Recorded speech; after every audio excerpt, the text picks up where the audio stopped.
you all to invite all your friends to come and join in the meeting. This is going to be a very insightful session. Our guest speaker is going to give us an insight into how he has worked in GSOC, how he's gotten into open source, how he's mentoring a GSOC project now. This whole session is going to be all about open source. In the first part, as I said, our speaker, Mr. Vijay, will tell us all about his journey on open source.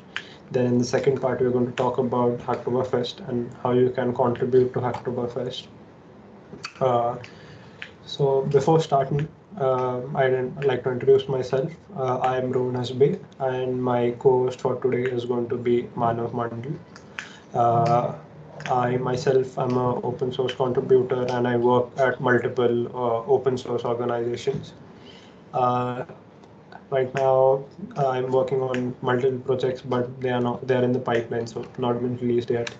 And the Manav, you can also introduce yourself.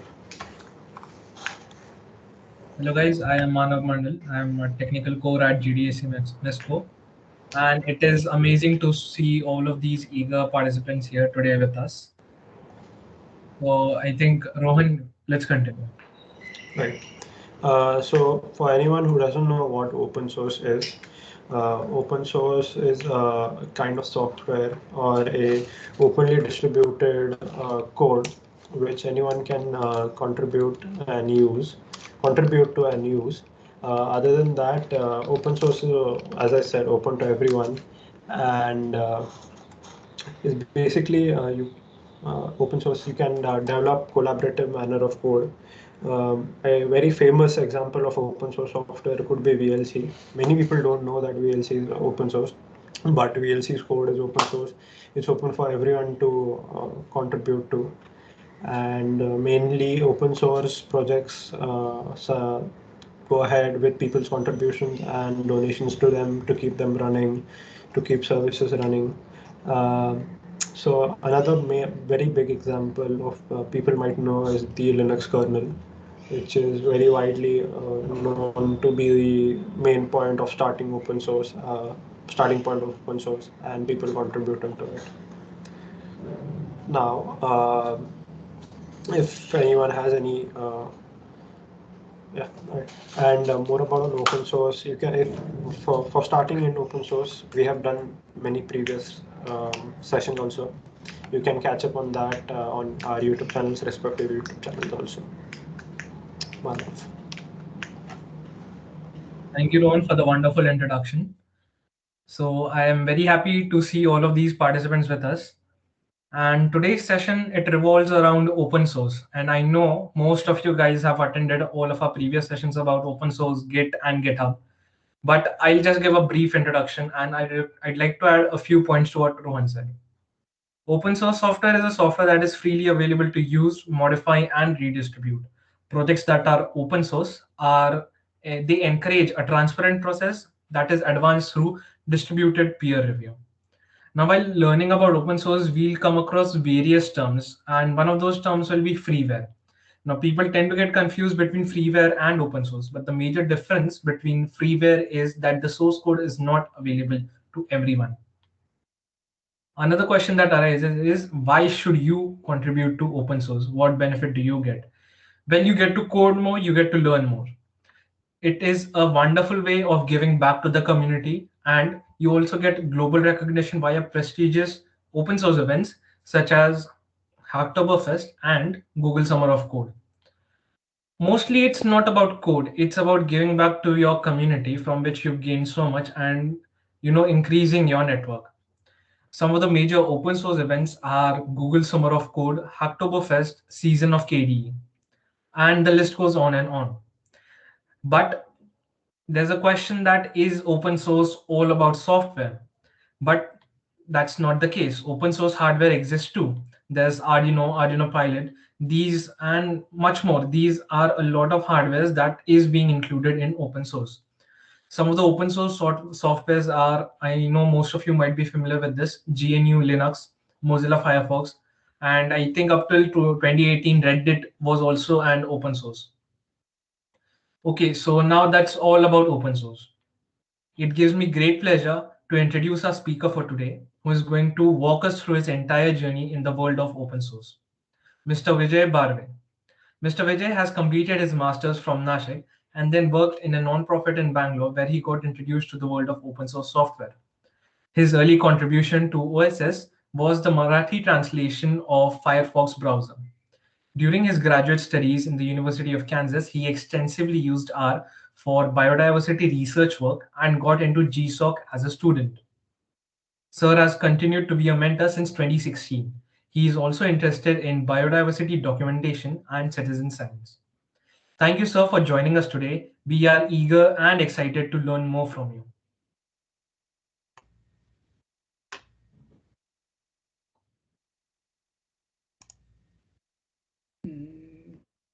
Can you see my screen? Yeah, it's visible. Yes, sir. Oh, okay, good. So thank you very much for this opportunity to talk to you all, and I always enjoy talking to students. So today I'm just going to briefly tell about my open source journey in general, like how and why I got into open source and what I'm doing with that currently. So as some of you might be aware, some of you might not, but open source has come a long way. Like this is an example of what Steve Ballmer, the Microsoft CEO, said a few years back about open source. So he says, like, Linux was the kind of the open source product that time, even though there were so many others. So he is talking about it as a cancer, which says like it's really bad for the society and that kind of viewpoint. And then fast forward about 20 years, and then Microsoft says we were wrong about the open source, and Microsoft is now single largest contributor to open source project across the world. So this is the like sea change that you can see in last 20 years, the viewpoint about what open source is and how important it is. So you have already heard what open source is, so I'm not really going to get into those details, but I will just briefly tell how I got involved. And so in late 90s, when open source was becoming popular, and there were some magazines in India who started distributing this, because remember, internet was not that commonly available. The speeds were really low, so it was not possible for us to download anything significant from internet to try it out. So I remember there used to be this couple of magazines. I remember the name. One of it called Chip, and there were a couple of more. So what they used to do was they used to sell the magazine with a CD, and that CD will have several open source softwares on that. Many times they were not really available with full code, but at least the executables or the installable versions were available for us to test it out. So that's when I got introduced to open source. I tried installing Linux on some systems and played around a little bit. And then in 2000s, there were more products available. OpenOffice was something that I started using rather than using Microsoft Office that time. And then tools like PHP, I learned coding PHP a little bit, developed a few websites for my organization. And then Wikipedia, I started more than contributing to the backend software side. I used to edit Wikipedia a lot. I probably have several thousand edits on Wikipedia so far, mostly with my hobby or interest with butterflies and other biodiversity. So that is how I've been involved with this in 2000s, and then I also got this opportunity to help translate Mozilla/Firefox in the Marathi version. So they basically wanted those files to be translated so that a Marathi version can be made available. And then when I started my graduate studies, I started learning this really interesting open source piece of software called R project for statistical computing. It's basically a software which was developed for statistics by statisticians, but then there are so many different things that you can do using R. And for my research in biodiversity, I learned it and I started using it, and then I realized there was some functionality that was not really available with these packages that were available. There were about, I don't remember exactly, but about 3,000 or 4,000 packages available. But what I was exactly looking for was not really available. So, but I did not really know at that point how to really start contributing. From that time to now, I have so many packages contributed. So that is my journey with open source. So one of the main factors that really brought me into regular contributions to open source was this program called Google Summer of Code. So if you are not aware what it is, it's a really nice global program which basically brings together open source contributors, or what they call as mentors, and students together. They come together. So basically, mentors, they look at what more needs to be done in their software. They list certain projects that can be taken up by a single student over. Initially, it was a 12-13 weeks program. Now they have shortened the limit a little bit, but basically they design a program which a student can contribute and complete in that particular time period. And then student work with that, and then the nice part of it is they also get paid some stipend. Over the time, all those things have changed. It's a pretty dynamic and adapting program, but it's still one of the best in the industry, I feel. So how I participated was I heard about this program in I think February of 2011 while reading something, and then I basically said, okay, this looks interesting. Let me try it out. So I looked around a little bit and tried to write up an application in just few days. Unfortunately, I did not really have a good communication with my mentors beforehand, and probably even mentors were not very sure about my skill set. There was not much scope for me to show what exactly I knew. So unfortunately, even though I turned in the application on time, I did not really make it. I did not get the project that year. But then from that experience in 2012, I was like ready and I was really waiting for the program announcement. In the meantime, I had improved my programming skills in R. And then fortunately, when the program was announced, I started looking for it and I really found a right fit, a kind of perfect project for me, which I would really love to do. So I was really super excited about it, and I completed the test that the mentors had given, and started talking to the mentors immediately, and then it was really good communication. I got to learn a lot, and my application was successful and I also completed successfully. So that was in 2012.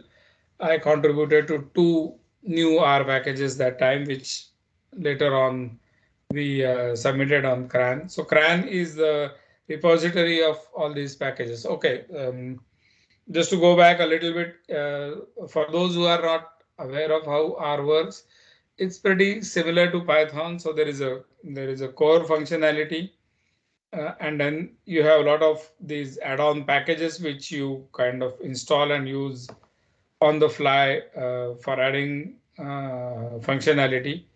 Like you use Python packages or C libraries in some sense.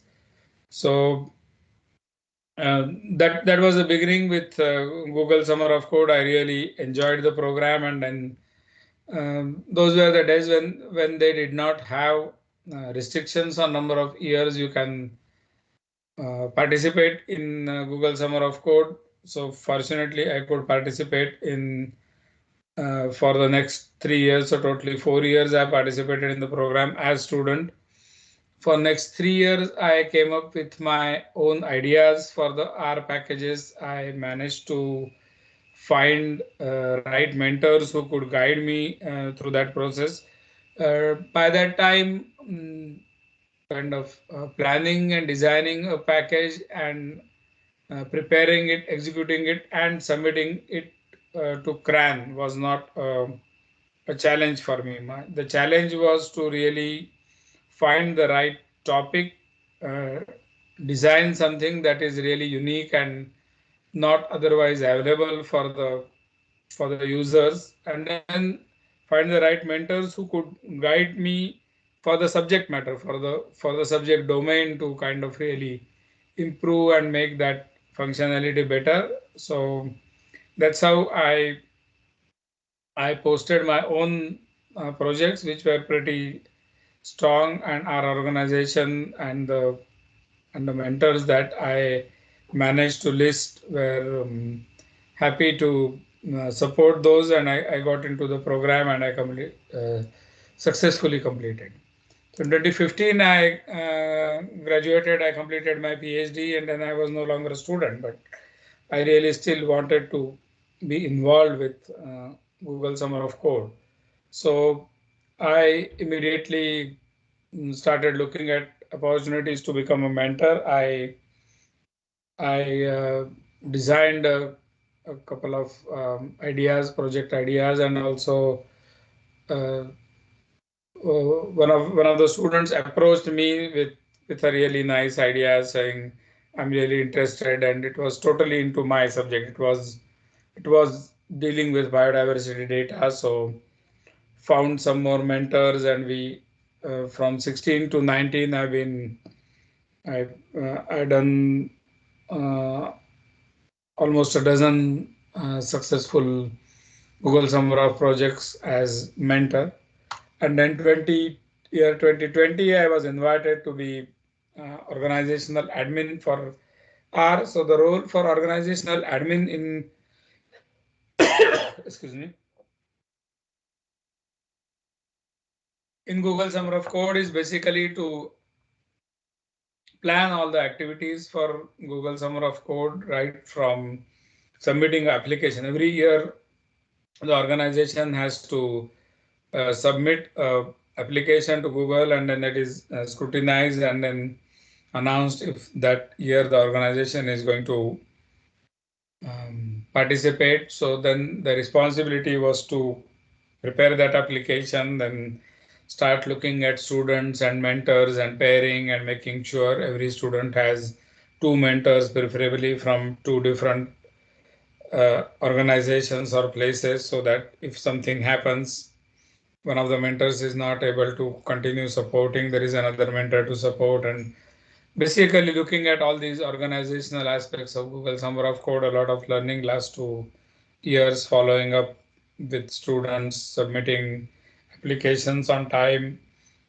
following up with mentors, submitting their evaluations on time and things like that. So it's fun exercise. I also continue to mentor a few projects, and Our organization has been pretty successful. Most years we have, last several years, we have more than 20 projects being completed every year. And we have also been successful to keep our failure rate to minimum.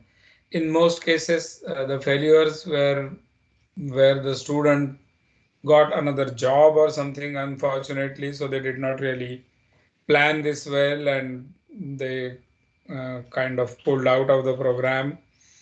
This is unfortunate because when a student does that, they sometimes don't realize that they have also taken up a spot of someone else who would have completed and got benefit of completing the project as well as the stipend. But unfortunately, there are some students who are not able to plan that well. So those things keep happening. But in general, Google Summer of Code program has been really rewarding for me as a student as well as a mentor now.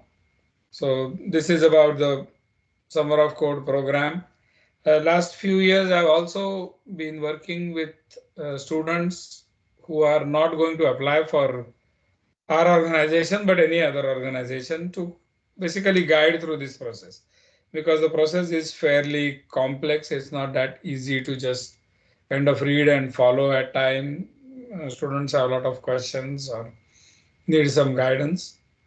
So helping them right from how to write email to approach mentors, or how to practice some of the GitHub skills that most of the organizations need, and how to try and do some mini projects of your own, some open source projects, so that you get kind of familiarized with the whole process, things like that. And so my main intention is, if you look at the top colleges or universities participating in this school, if you look at this year's results, all the top 10 schools are from India. Even though this is an international program, um, I would say Indian students have been dominating this program a lot. But if you still look at the list, they are all IITs and NITs. So my dream is to see few institutions like Modern College or D.Y. Patil College listed into this. So getting sufficient number of students into this program, so that basically smaller institutions should also use this program and the students should learn. So that is what my dream is, to like see a few of these smaller institutions into this top 10 or top 12 list of colleges or institutions. So I'm happy to work with any of the students if you are interested. So why I contribute, or why most of the people contribute to Google, to not only Google Summer of Code, but in general open source software, is my top reason is fun. It's fun to debug code at times, or help someone, or kind of any programs that are not tackled, do it yourself. So you get a lot of fun, you get a lot of satisfaction as a student. You can improve your programming skills as a student or a developer if you are also a user of that same software tool. Like I develop these R packages, and I'm also the end user for most of them. When I contribute to any of these software, I improve, I develop a very deep understanding of that product. So I know what I'm doing or what needs to be improved. For students or for anyone, it's also a really good resume builder. You can mention these things, and you can participate in different programs. So these are the kind of contribute why these are kind of reasons why people contribute. Coming to my last point today, a lot of people think there are not money making opportunities if you are contributing to open source software, but that is not true. There are a lot of opportunities to kind of make money directly or indirectly through your contributions. So there are certain programs which kind of for your open source software, you can accept donations or gifts or tips or whatever you call it. So there, I think now even GitHub has a program where you can kind of list yourself, and then if people use your software, they really like it, they can send you a small gift. Other opportunities of making money is hosted versions of your programs. So things like WordSpace, sorry, not WordSpace, WordPress. They also have a hosting service where people pay or they generate some revenues using advertisements on their hosted thing. You can also provide some paid training or certification of your particular software or tool. If people are wanting to use it, but they don't know how to use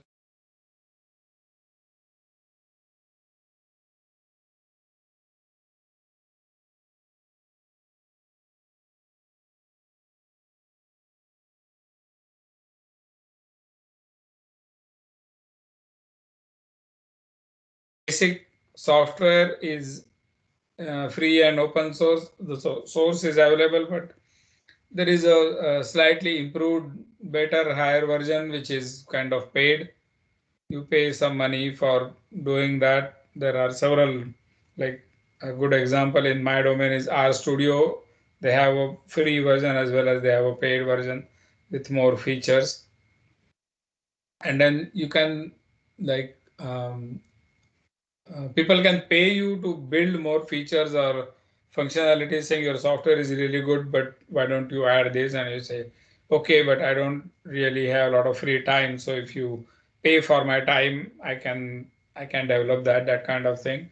There are some bug bounty programs which give you rewards if you are able to find these bugs and fix it. And you can also get hired because you have some really good programming skills demonstrated through the open source software. That's all I wanted to cover. I don't know if you in your format, if there is time for questions, I can take some questions, or you can reach out to me using any of these contact information. You can send me a message on WhatsApp or Telegram, or you can email me. I may not be able to respond to you immediately, but certainly I make sure that I try and respond every message that I get from students. So I think that's all. Thank you so much. Yeah, we do have questions for you. We wanted to ask, as you talked about GSOC, and so we wanted to know if you want to give any tips to the students trying to get into GSOC, or any do's or don'ts for the same. Okay, so tips in the sense, start early. Be really familiar with the project as well as the development tools. May it be GitHub or GitLab, may it be the language that you are going to use for that particular project. And a good starting point could be if you visit the last year's Google Summer of Code website, there will be all the organizations listed. There is always a risk that the organization does not either apply or qualify for the next year. So look for several organizations. There is also a small risk that Google itself decides not to run the program because they announce the program a little later in the year, but still learning and familiarizing yourself with these things will not go waste. So start early, and then when you're approaching your mentors, make sure the email is professional. There are some people who write really casual emails, don't use short forms like D for THE, the, and things like that. Like write an email which a person would really like to read, not a very basically your seriousness should be seen into your through your email. And then if possible before you approach, you can come up with ideas either singly or with some of your friends and develop something and post it on GitHub. Uh, uh, if possible into the same using the same language or tools that you are applying for, so that the mentor can also look at your profile and see, and also spend some time building your profile, in the sense something like LinkedIn or something where you list what you're really interested in, what you're doing, because these are the things that mentors look at. And sometimes people write a very small email, doesn't really make sense, they don't explain it well what they want to do, and then these emails immediately either go unanswered or they're ignored over better email. So something as simple as writing an email also. I mean, take help from your friends or your professors. Make them read a few line email before you send, or things like that would help. So these are some of the tips. And as I said, I'm happy to keep talking about it more, because my dream is to have more students from some smaller colleges and institutions. Sir, another question would be that how do you find a project which would be perfect for you? Like as you said, you talked about how you knew R, and so what would be direction for the other people who wanted to contribute?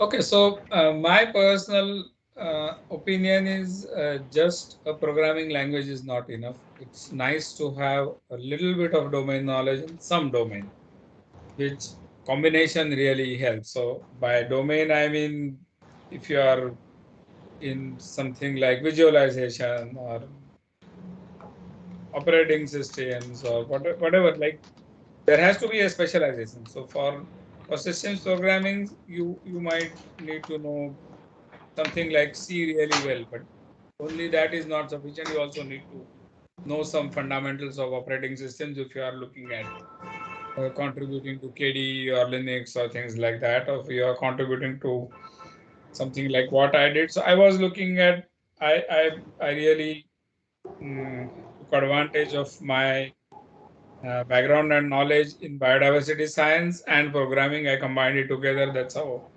I've been doing most of my projects that I did.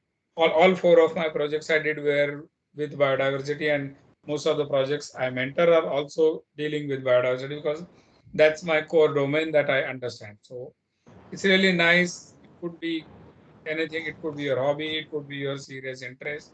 And this program is for anyone. So it could be your mechanical engineering or electrical engineering, combining that with whatever software coding you know. So domain knowledge is very important, is what I feel.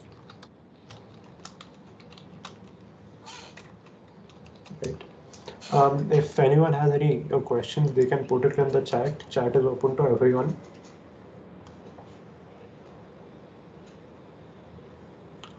Someone is asking, do we have to build any projects in GSOC? So a small gist would be that you go into any organization, they have projects ready, but you do some kind of small bits into new additions. Sir, if you could elaborate on that, it would be very nice. Yeah, so it depends on the organization. So if you're looking at something like a big project, Linux or KDE or something, they will have a small module to improve for you. But there are, like, if you are working with uh, Python, or it could be a completely your own package or your own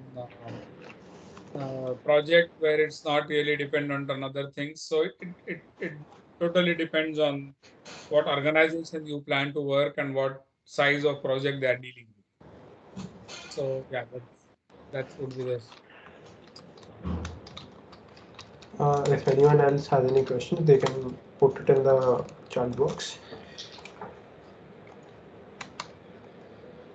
Yeah.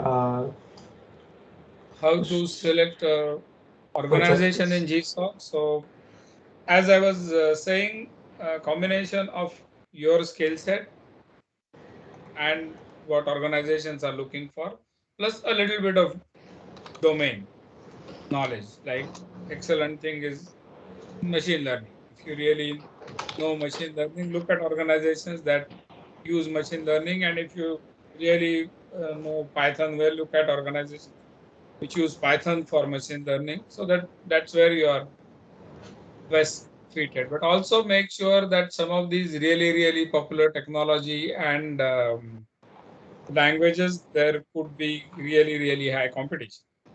Students from all over the world could be just, everyone is looking at probably machine learning right now, or deep learning, or whatever are those trends. So you have to also find that either you have to be excellent, like you have to remember, even looking at India, you are going to compete with students from IITs and NITs. Either that, or you look for organization which is not that well known. You have a slight different domain knowledge and apply that. Choice is yours. I'm not saying you are not excellent or with students in these bigger institutions, but you make sure that you are really, you have that kind of knowledge and expertise.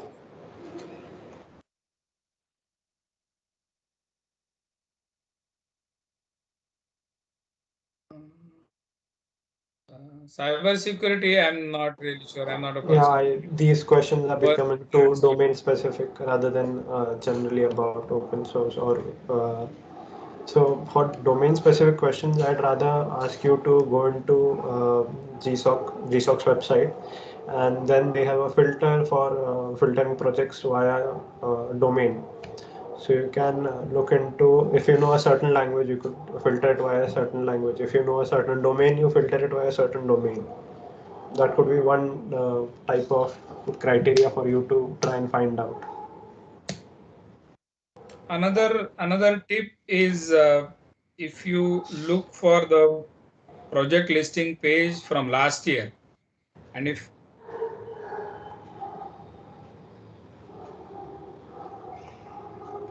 there are few projects which were not selected for Google of Summer of Code, and sometimes organizations want to pursue it the next year. So that's where you can look at those and maybe start kind of understanding, working on it, approach the mentors and find out if they plan to list it. And so that could be a really early start. Claim the projects which were not selected the earlier year.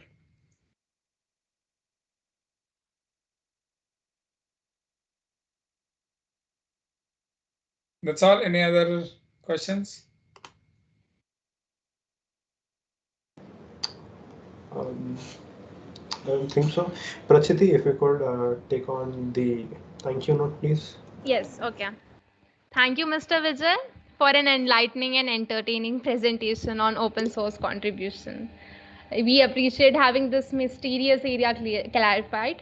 Your journey in open source contribution and Google Summer of Code is especially useful.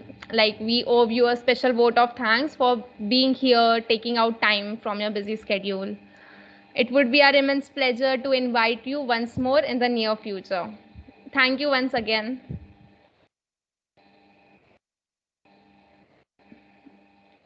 Thank you, Vijay sir. Okay, so now let's move I on think to he had the, some network issue. yeah. Hello, Vijay sir. Yes.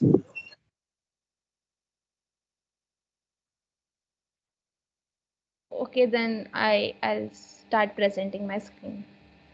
Yeah. Yes. I'm going to leave now. I think my part is done, so I will leave. Yeah, okay. It's nice Thank talking you, to you. sir. Thank you so much. Yes, sir. Yeah, we'll be Thank Thank you very so much, much. sir. So now let's move on to the next topic of our event, that is the most awaited Hacktoberfest. Hacktoberfest is a yearly event to encourage people to contribute to open source in October. It's a celebration of community, learning, and giving back. Giving back to open source projects by contributing can be a great way to learn, practice skills, and meet new people by working together on projects that you enjoy using. Hacktoberfest can be an especially welcoming time to dip your toes into open source contribution for the first time. Okay. I'm so sorry. Just a second.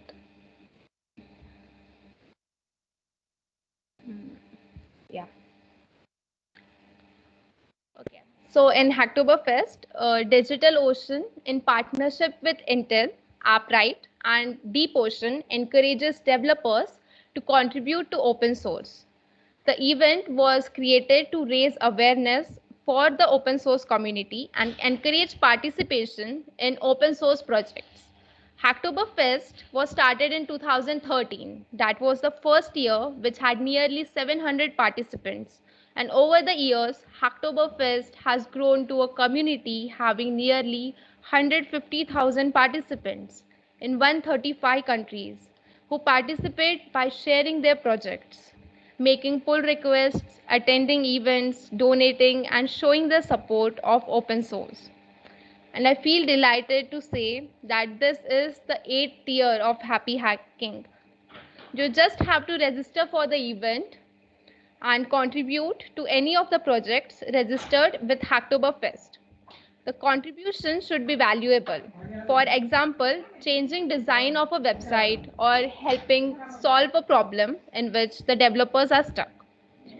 After that, you need to make a pull request, and if it's approved, then you have successfully made your open source contribution. You have to make 4 such quality pull requests between October 1st and October 31st. And yes, we all are ready to swag it out, right? For every valid PR, and contributors who submit more than 4 PRs will get a special prize, like a limited edition Hacktoberfest t-shirt or planting a tree. If you choose to plant a tree, DigitalOcean's backend team plants one on their end. So this is a great way to gain knowledge, experience, as well as earn some cool swags. Please note that t-shirts are awarded on a first come first serve basis. So you all are welcome to contribute to make sure you check contribution guidelines, review, and merge policies. This is indeed an excellent way for users to become contributors, and it's both a fun and rewarding experience. Sure, it can be scary to begin, and many think that only code that implements significant features matters. Well, I'm here to tell you that it's not true. We believe that no contribution is too small. Bug fixes, documentation updates are all fantastic ways of participating. And this is the notification you get after you successfully merge the PR. And now Rohan will give you a hands-on session about how to contribute and make a PR. Thank you.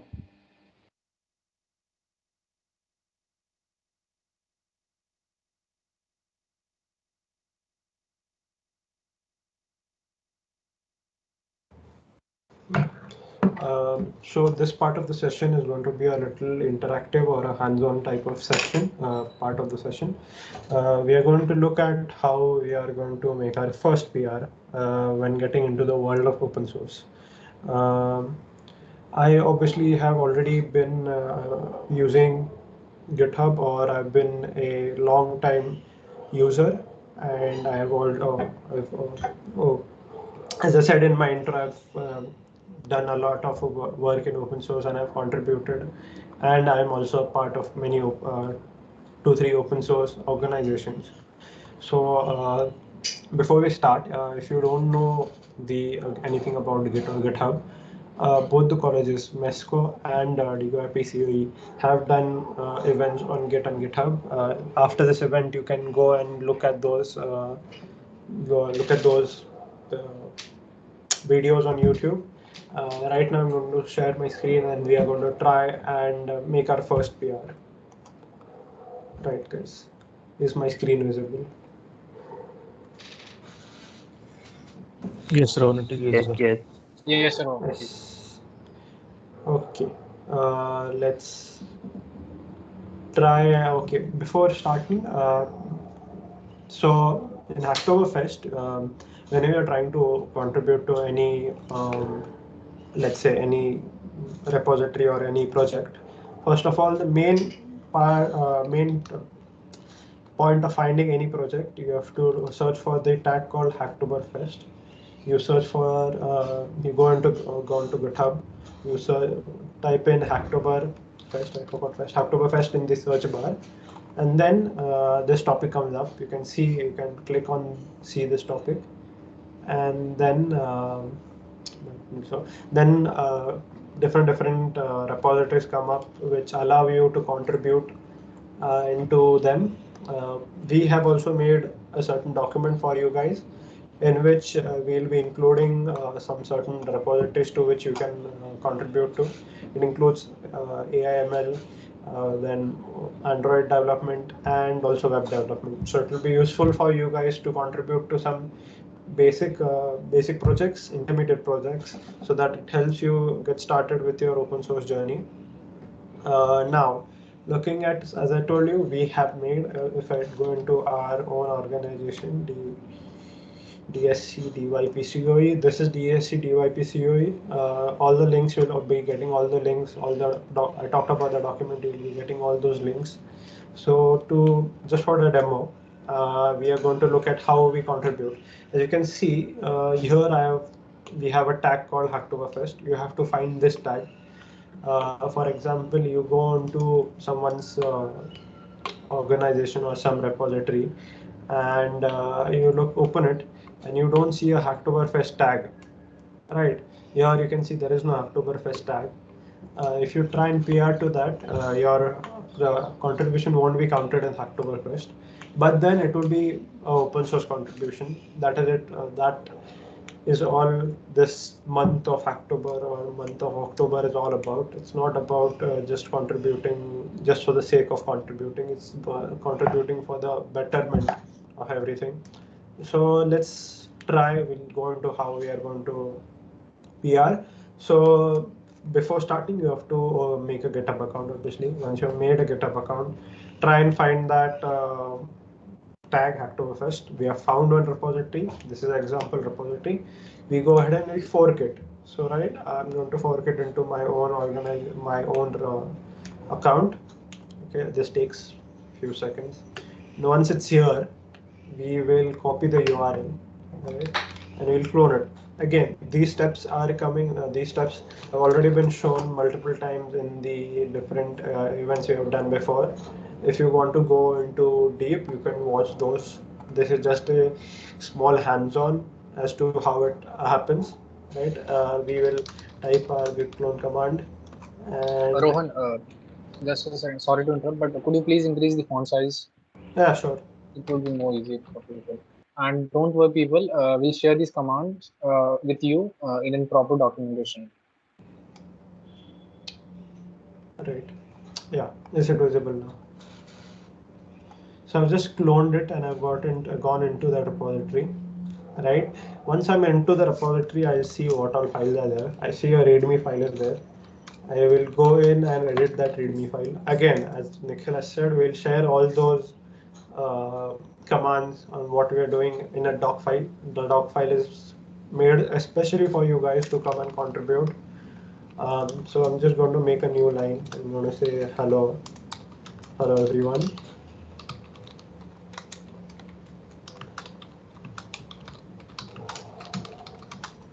Something, I'm just giving you an example. It can be anything. It can be a code. In Hacktoberfest, it can be anything. It can be code. It can be documentation. I'll go ahead and show you. Once this small part is done, I'll show you what contribution I have done for the Hacktoberfest or what contribution I usually do. Once that's done, we'll quickly just commit it. Again, I'm telling you again and again. If you want to know what these commands do, go and look into the videos we have already posted. Right, we committed, and just for the sake of this tutorial, I'm going to say my first commit. Right. and simply I just do git push. It's going to get pushed to my repository, right? Here, as you can see, nothing is here. I'll reload it, and yeah, voila, my commit is right here.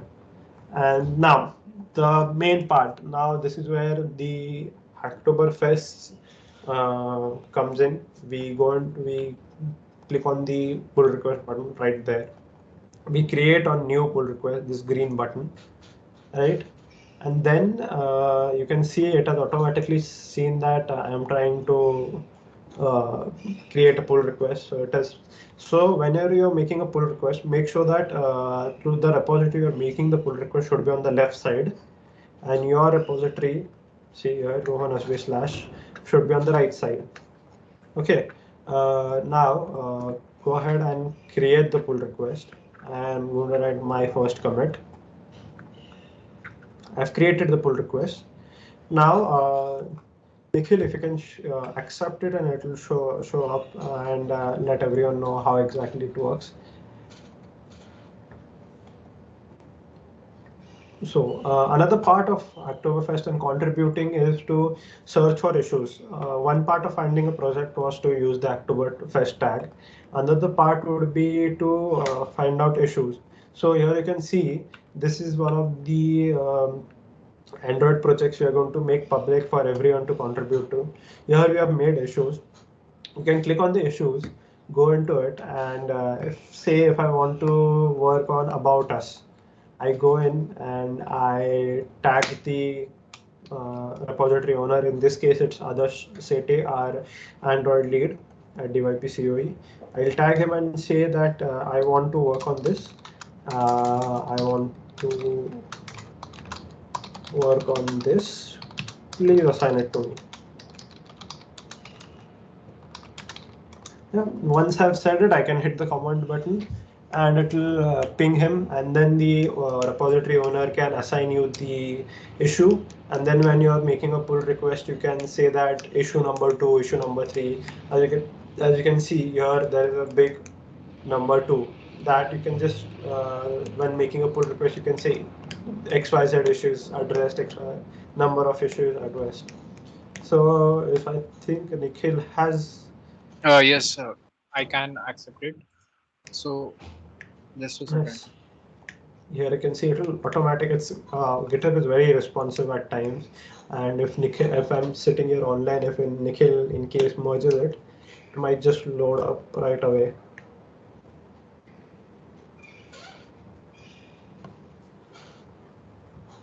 Yes, we will be giving a step-by-step documentation, so you don't need to worry about.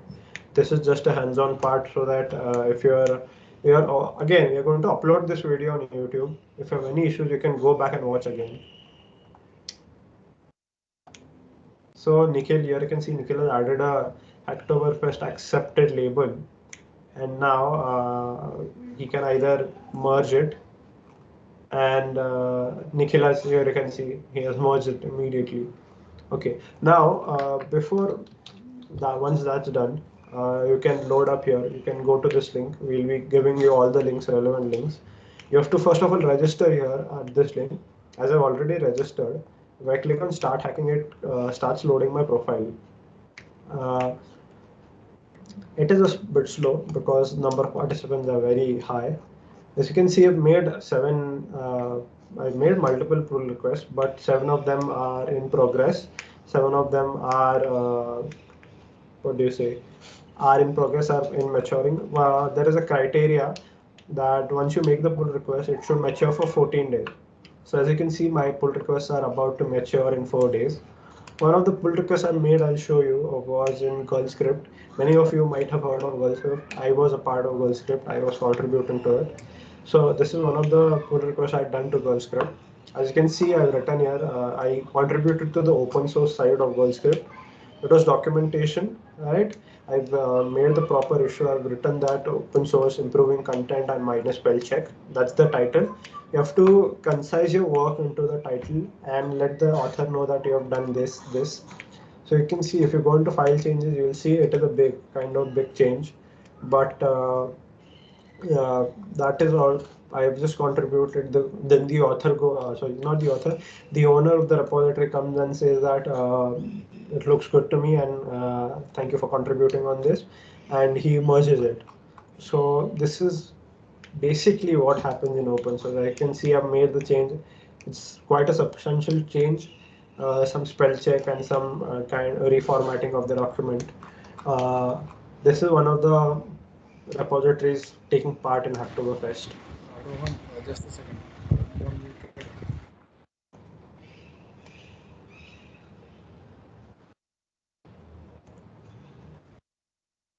Nikhil, what happened?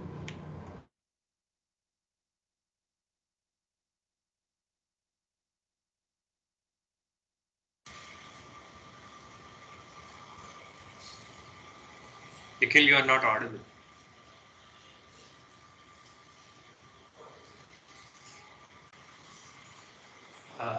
I guess we can continue, Rohan. Rohan, you are mute. Yeah, sorry. That was basically the concise how we are supposed to contribute to Hacktoberfest. And now I'd ask the audience if they have any questions. You can ask, and I'll be happy to answer them.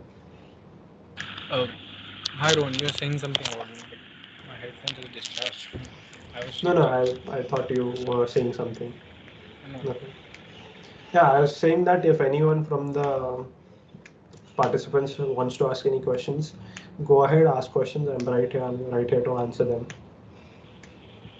Yes. After the questions, we'll share them the doc. Right. As I said, we'll be sharing all the relevant.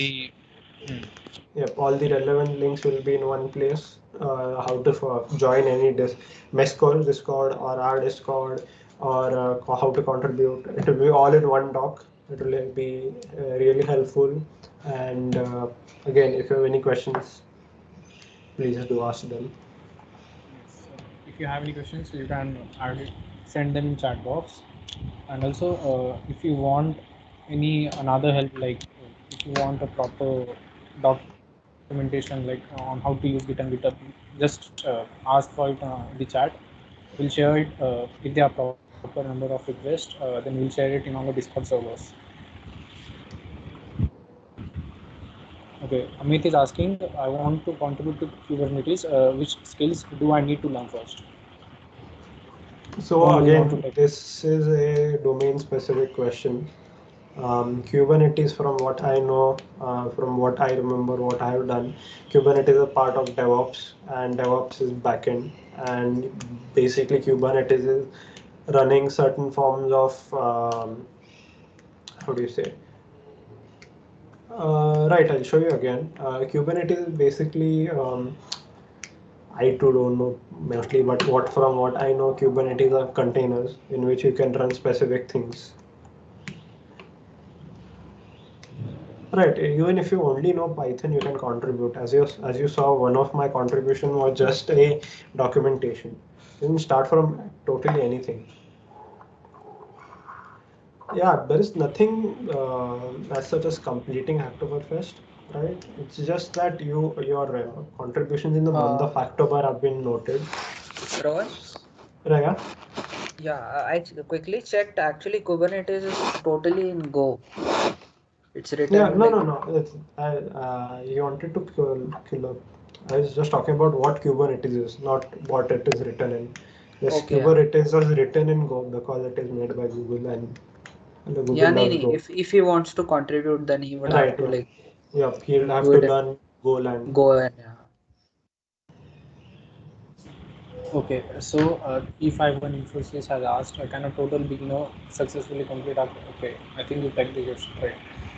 Yeah, I was saying that even if you're a complete beginner, you can find, as I showed you one of those commits, I'll again show you that. Someone asked to share what happens after clicking on start hacking. I think so I'll have to reload it. Okay, so here, before what happens is I'll do it once again in an incognito video so that window that you guys understand what exactly is happening. When you go into Hacktoberfest website, you have to click on start hacking. And first of all, you have to sign up. by GitHub or GitLab. Those of you who don't know GitLab, just ignore it. You have to click on sign up with GitHub, and then takes you to this. Again, I've logged in here also, so it's just going to open up, right? What happens is this page opens up. This is basically my progress. As you can see that I've made multiple pull requests, not just 4 that is required, because again, as I said, I work in open source, I work with multiple open source organizations. So I'm constantly making pull requests. So my, what do you say? My alignment was not just Hacktoberfest. My alignment was making something better. So as I showed you, I've done multiple ones. So if you see this one, it is just documentation. It is plain documentation markdown, and other one is code. This is fixing some CSS and React JS. So you can see the range is there. I can be completely beginner and just contribute to documentation, complete Hacktoberfest, or I can be good at a certain language, find projects for that and do that. I hope that answers. Yeah. Yes, Rohan. So basically, you just need the knowledge of GitHub and Git. That's it. And just one programming language, or maybe if you don't have one, you can contribute to the documentation. Okay. One more question is, I know only Python can I contribute as well. Yes, you can contribute. You just need to know GitHub and Git. Okay. How can I contribute to our community page? Sorry, community repo. I have to search JDSC DYPCA on GitHub.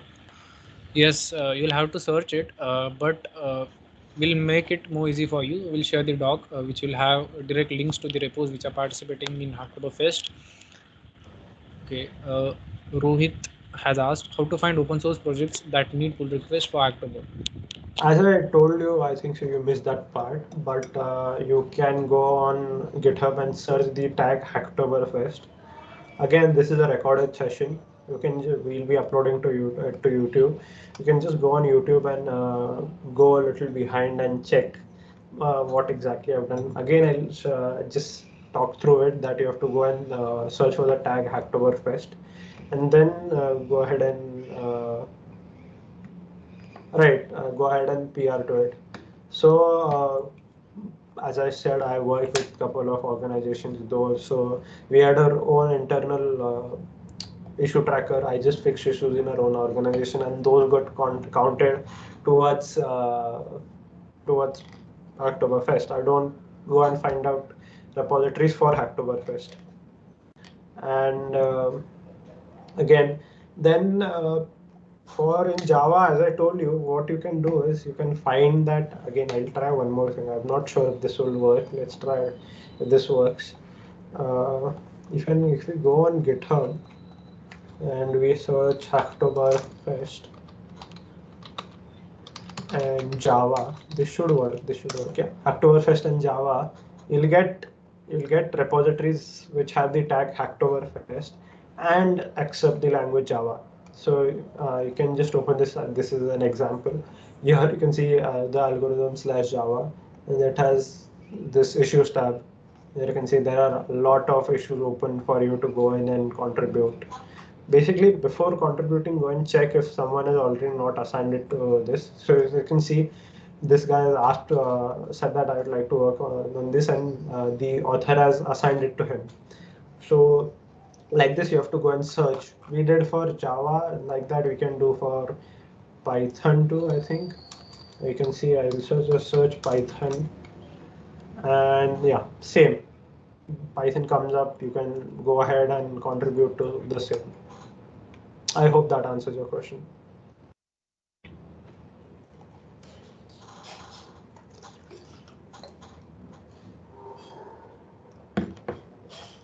Right, merge conflicts. Basically, what happens is when multiple people are working on same file, someone is take an example, say that there is a file called one.java. 2 people are working on it. Say person A pushes something, and person B does not know that something has been pushed and creates a pull request. What will happen is person B's code does not have the thing that person A has pushed. Again, this is a little complex. Whenever there's a merge request, the owner of the repository usually fixes it themselves. You don't have to think a lot about it. Again, I'm going to say this again and again, but we have a video on YouTube that goes through this, and you can just go and ask, you can just watch that video. Any other questions? Can you suggest some?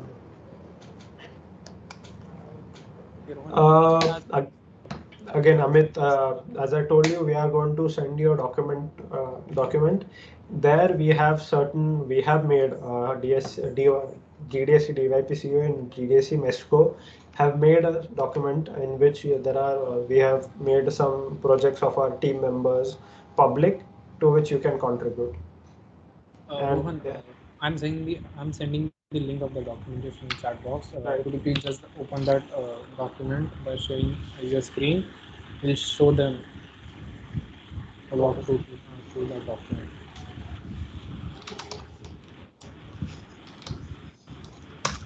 Link is in the chat box, so everyone please just go through that link. So basically, GDSC, DYPC and GDSC MESCO has collaborated, and as an both organizations, we have few projects on our GitHub organization, and also personal projects of the core team members. We are opening them for the contribution.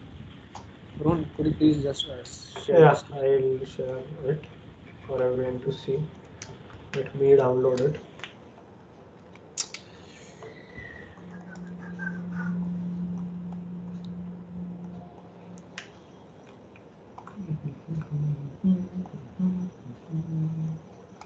Yeah, guys, as you can see,